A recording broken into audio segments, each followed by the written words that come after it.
हमारे खास बुलेटिन में आप सभी का बहुत स्वागत है। आपके साथ मैं हूं नलिनी पांडे। इस बुलेटिन में सबसे पहले बात होगी ऑपरेशन जिंदगी की। करीब 110 घंटे बीत चुके हैं। अब वहां पर क्या हालात हैं, कैसा चल रहा है रेस्क्यू, सब कुछ बताएंगे। लेकिन सबसे पहले ये समझिए कि सुरंग की कहानी क्या है, और वो हम आपको बताएंगे ग्राफिक्स के माध्यम से। पूरी सुरंग आपको ये पूरा ग्राफिक्स दिखा रहे हैं। ऑपरेशन जिंदगी किस प्रकार से यहाँ पर चलती हुई नजर आ रही है। 4.5 किलोमीटर का ये पूरा सुरंग है और 2340 मीटर सिलक्यारा की तरफ से ये पूरा जो निर्माण है वो किया गया है। साथ ही आपको ये बता दें कि मलबा हटाया गया 20 मीटर तक। मलबा लगातार गिर रहा है, जिसकी वजह से काफी ज्यादा दिक्कतों का सामना करना पड़ रहा है। सिलक्यारा की तरफ से 2340 मीटर का निर्माण अब तक हो चुका है और इसी निर्माण के दौरान हादसा हुआ जब मजदूर फंसे हुए थे। हालांकि 20 से 25 मीटर तक यहां पर मलबा हटाया जा चुका है, जबकि कुछ मलबे की अगर बात करें तो कुल 60 मीटर तक मलबा यहां पर जमा है। ये एक एक अपडेट हम आपको दे रहे हैं। अब जो नई मशीन मंगवाई गई है उसके जरिए 900 mm की पाइप डालकर मजदूरों को निकालने की यहां पर पूरी प्लानिंग की जा रही है, क्योंकि मजदूर जहां पर मलबा गिरा है वहां से 200 मीटर की दूरी पर यहां पर फंसे हुए हैं। जबकि इस सुरंग में दूसरी ओर से भी 1750 मीटर निर्माण अब तक हो चुका है। ये पूरा अपडेट हम आपको बता रहे हैं। ये पूरा सिनारियो ग्राफिक्स के माध्यम से हम आपको यहाँ पर समझाते हुए नजर आ रहे हैं किस प्रकार से ऑपरेशन जिंदगी चल रही है और जो नई मशीनें मंगाई हैं कैसे वो काम कर रही हैं। उत्तरकाशी में 110 घंटे से भी अधिक वक्त से सुरंग के अंदर जिंदगी की जंग जारी है, लेकिन अभी तक एक भी मजदूर को बाहर नहीं निकाला जा सका है। केंद्रीय मंत्री वीके सिंह भी आज रेस्क्यू वाली जगह पर पहुंचे थे। उम्मीद की जा रही है कि रात 12 बजे तक कोई अच्छी खबर मिल सकती है। देखिए रिपोर्ट।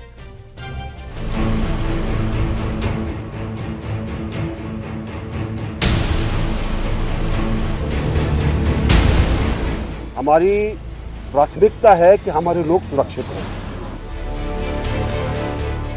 12 नवंबर दिवाली का दिन, जब सुरंग का निर्माण कार्य जोरों पर था। ये मजदूर इस बात से बिल्कुल अनजान थे कि इस सुरंग में कोई बड़ा हादसा हो सकता है। कोई बड़ी अनहोनी इन 40 मजदूरों की जिंदगी को आफत में डाल सकती है। अचानक जमीन खिसकी और सुरंग के करीब 200 मीटर अंदर 40 मजदूरों की जिंदगी मुश्किल में फंस गई। आनन फानन में ऑपरेशन जिंदगी शुरू किया गया, लेकिन तमाम कोशिशों के बावजूद सफलता नहीं मिली। खाने पीने की चीजें मजदूरों के पास भेजी जा रही हैं। अंदर से मजदूरों की आवाज भी आ रही है। उन्हें भरोसा दिलाया जा रहा है कि हर कीमत पर जिंदगी की जीत होगी। आप देख सकते हैं टनल के अंदर बारीकी से न्यूज़ 18 ये एक्सक्लूसिव तस्वीरें आपको दिखा रहा है कि किस तरह से टनल के अंदर काम चल रहा है। आपको जो इन मशीनों के साइड में जो सफ़ेद सफ़ेद सा दिख रहा है वो सीमेंट और रेत के कट्टे वहाँ पर भर के रखे गए हैं सुरक्षा की दृष्टि से। ठीक सामने आप देखिए पूरी तरह से ये टनल ब्लॉक हुई है। यहीं पर बोरिंग मशीन अपना काम कर रही है। आप जो जेसीबी ये मशीन को हिलते हुए देख रहे हैं, ये उस एमएस स्टील पाइप को लेकर जा रही है जिसको बोरिंग के बाद जिसको मलबे में फिट किया जाना है। धीरे धीरे जब एक के बाद एक पाइप कनेक्ट होंगे तो एक सुरंग सी मलबे के अंदर बन जाएगी और फिर वो समय भी आएगा जब इस मलबे को क्रॉस करते हुए ह्यूम पाइप जो एमएस स्टील पाइप हैं वो मलबे के दूसरी पार निकल जाएंगे, जहां पर पिछले 5 दिनों से 40 जिंदगियां फंसी हुई हैं। उम्मीद की जानी चाहिए कि इस पूरे ऑपरेशन को जल्द से जल्द अंजाम तक पहुंचे। अमेरिका से रेस्क्यू मशीनें मंगाई गई। केंद्रीय मंत्री वीके सिंह भी मौके पर हालात का जायजा ले रहे हैं। अधिकारियों से ब्लूप्रिंट समझ रहे हैं कि मौत के मुंह में फंसे मजदूरों को आखिर बाहर कैसे निकाला जाएगा। 5 दिन का वक्त बीत चुका है। टनल में फंसे मजदूरों के परिवार वाले भी परेशान हैं, लेकिन प्रधानमंत्री मोदी की इस ऑपरेशन जिंदगी पर पैनी नजर है और सरकार की तरफ से भरोसा दिया गया है कि जल्द ही मजदूरों को सुरक्षित बाहर निकाल लिया जाएगा। चल रहा है, हमें पूरी उम्मीद है, इसीलिए हम सब लोग आए ताकि मशीन लगाई है इससे पहले भी लगाई थी, वो ठीक तरह से नहीं चली, अब दूसरी मशीन लगाई है। तो अपनी तरफ से पूरी कोशिश चल रही है, देखते हैं क्या उसका प्रोग्रेस क्या रहा। रेस्क्यू ऑपरेशन टीम नॉर्वे और थाईलैंड की विशेष टीम से भी मदद ले रही है। रेस्क्यू टीम ने थाईलैंड की उस रेस्क्यू कंपनी से संपर्क किया है जिसने थाईलैंड की गुफा में फंसे बच्चों को बाहर निकाला था। जाहिर है इससे मजदूरों को बाहर निकालने में काफी मदद मिलेगी। लेकिन अब हम आपको ग्राफिक्स के जरिए समझाते हैं कि कैसे मजदूरों को बाहर निकालने की कोशिशें की जा रही हैं। तकरीबन 4.5 किलोमीटर की यह सुरंग है और 40 मजदूर 200 मीटर में फंस गए हैं। अब तक 20 मीटर तक मलबा निकाला जा चुका है और भारी मशीनों की मदद से बाकी के 40 मीटर का मलबा हटाने की कोशिश हो रही है। 900 mm की पाइप डाली गई है जिसके जरिए मजदूरों को निकालने की कोशिश हो रही है। प्रधानमंत्री जी लगातार स्वयं वहां से वो इस बचाव कार्य को देख रहे हैं, लगातार वो समीक्षा भी कर रहे हैं, हम लोगों से जानकारी भी ले रहे हैं और उनके स्तर से, भारत सरकार के स्तर से, माननीय प्रधानमंत्री जी के स्तर से लगातार सभी को निर्देशित किया गया है। इसलिए सारी एजेंसियां और जो तकनीकी विशेषज्ञ हैं अन्य देशों में भी जो ऐसी कठिन परिस्थितियों में काम करते हैं, वो सारे के सारे जो है इस पूरी घटनाक्रम को और यहाँ से जुड़े हुए हैं। राज्य सरकार और केंद्र सरकार मिलकर मजदूरों की जिंदगी बचाने में जुटे हुए हैं। रेस्क्यू ऑपरेशन का हर अपडेट पीएम मोदी को दिया जा रहा है। अमेरिकी रेस्क्यू मशीनें आने के बाद अब राहत और बचाव का काम और भी तेज कर दिया गया है ताकि टनल में फंसे मजदूरों को सुरक्षित बाहर निकाला जा सके।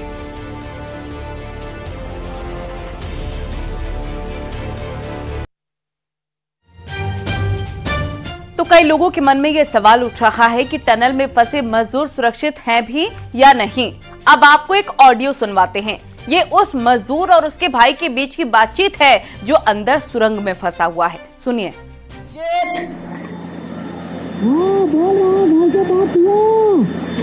अभी कैसा हो? सब ठीक है, घर से बात हुआ, सब ठीक है। हाँ, घर से बात हुआ, घर वाला भी सब ठीक है। मैं यहाँ हूँ, बोला हूँ कि बातचीत हो रहा है, वो सब ठीक है। वातावरण कैसा है? वातावरण ठीक है, तो बीच-बीच में बात करते रहना, ठीक है। बातचीत हर मिनट में हो रहा है। और वातावरण वहाँ का कैसा है? अभी सब ठीक है, ऑक्सीजन सब मिल रहा है, खाना वाना सब ठीक मिल रहा है। खाना वाना सब सही मिल रहा है तो? हाँ, सब सही मिल रहा है। सुबोध कैसा है? और उसका भाई है। ठीक है, उनका भाई आया हुआ है, वो बात करेगा, बात कर लो। थोड़ा उनको बुला दो। हेलो,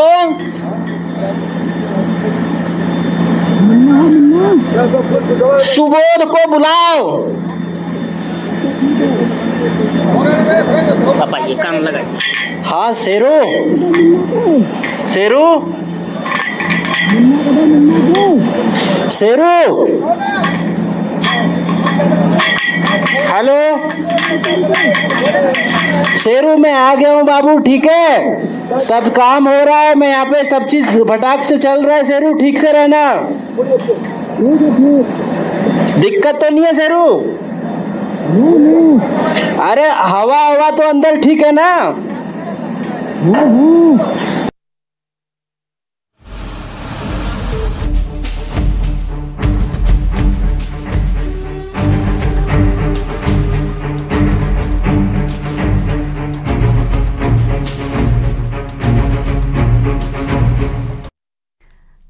चलिए अब खबरों में आगे बढ़ते हैं। पंजाब पुलिस ने गोल्डी बराड़ और सबा यूएसए के गुरपाल सिंह को सहारनपुर से गिरफ्तार कर लिया है। पंजाब पुलिस ने गुरपाल को देवबंद थाना क्षेत्र के गांव रणखंडी से गिरफ्तार किया है और पुलिस ने गुरपाल के कब्जे से एक चाइनीज पिस्टल, 5 जिंदा कारतूस बरामद किए हैं।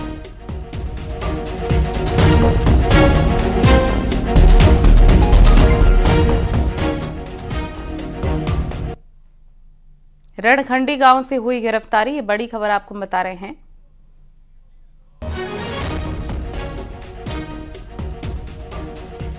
सहारनपुर में पंजाब पुलिस की बड़ी कार्रवाई मानी जा रही है।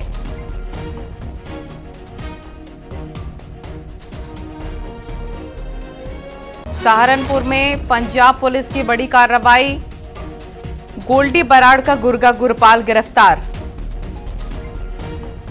रड़खंडी गांव से ये बड़ी गिरफ्तारी हुई है। बड़ी खबर आपको इस वक्त ही बता रहे हैं, सहारनपुर में पंजाब पुलिस की बड़ी कार्रवाई।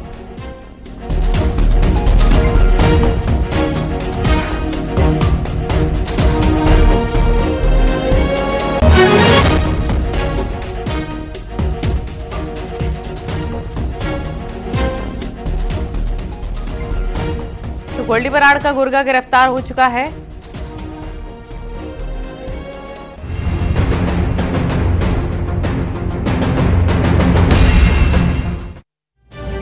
और अब बात होगी आतंकी की पाठशाला के मास्टर की। यूपी एटीएस ने आईएसआईएस के अलीगढ़ मॉड्यूल से जुड़े अब तक 7 संदिग्धों को गिरफ्तार कर लिया है। लेकिन इस मामले में अब सबसे बड़ा खुलासा यह हुआ है कि जिस वजहुद्दीन को छत्तीसगढ़ से गिरफ्तार किया गया था, वही संगठन का मास्टरमाइंड है। पीएचडी कर चुका वजहुद्दीन कोचिंग सेंटर में जिहाद की क्लास देता था, संविधान को कुफ्र का रद्द करार करता देता था और साथ ही हया के नाम पर अल्लाह के रास्ते चलने के लिए छात्रों को भड़काया करता था। देखिए ये वजहुद्दीन कौन है और इसकी प्लानिंग क्या थी।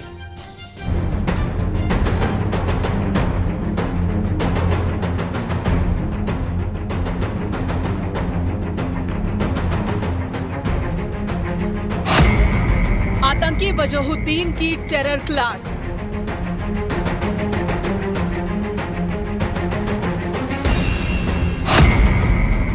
कोचिंग में पढ़ाता था आतंक का पाठ।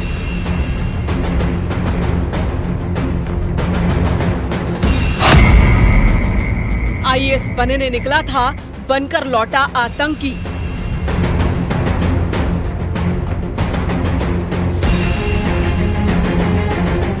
यूपी एटीएस ताबड़तोड़ कार्रवाई कर आतंक के हर कनेक्शन को बेनकाब कर रही है। पहले अलीगढ़ से माज बिन तारिक और दूसरे आतंकी की गिरफ्तारी, फिर छत्तीसगढ़ के दुर्ग से आतंकी वजहुद्दीन की अरेस्टिंग ये बताती है कि एटीएस की पैनी नजर से बच पाना किसी भी आतंकी के लिए मुमकिन नहीं। लेकिन अब इन्हीं आतंकियों की पूछताछ में नए नए खुलासे हो रहे हैं।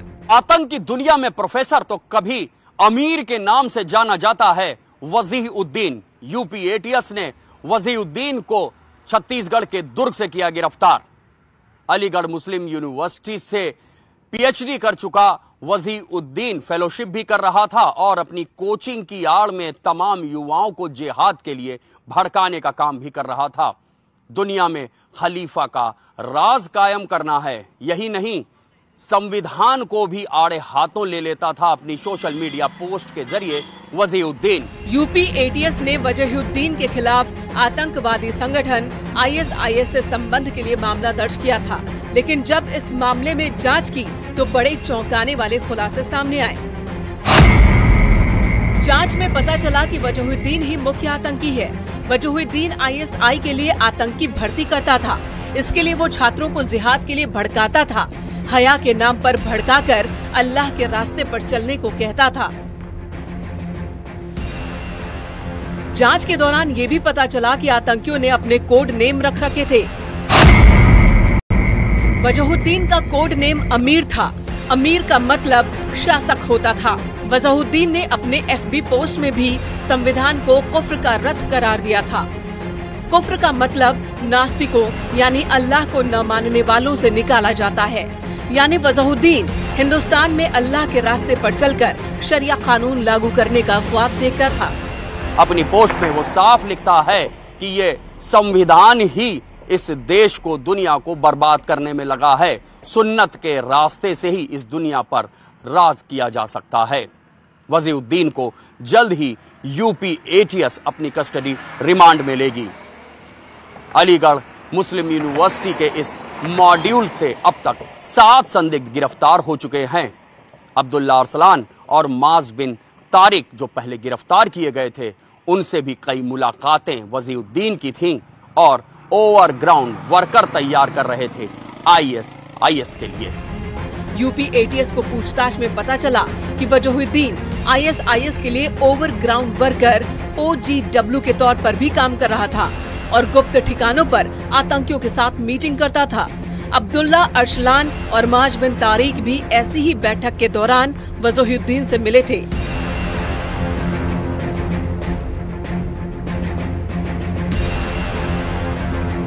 बता दें कि यूपी एटीएस ने वजहुद्दीन को छत्तीसगढ़ से पकड़ा था। उसका नाम 2 अन्य आईएसआईएस संदिग्धों से पूछताछ के दौरान सामने आया था। वजहुद्दीन की गिरफ्तारी अलीगढ़ मुस्लिम विश्वविद्यालय के छात्रों से जुड़े आईएसआईएस समर्थकों के पिछली गिरफ्तारियों के बाद हुई थी।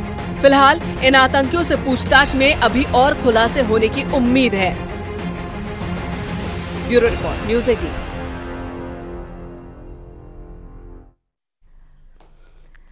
खबरें और भी हैं, लेकिन यहाँ रुकना होगा एक छोटे से ब्रेक के लिए।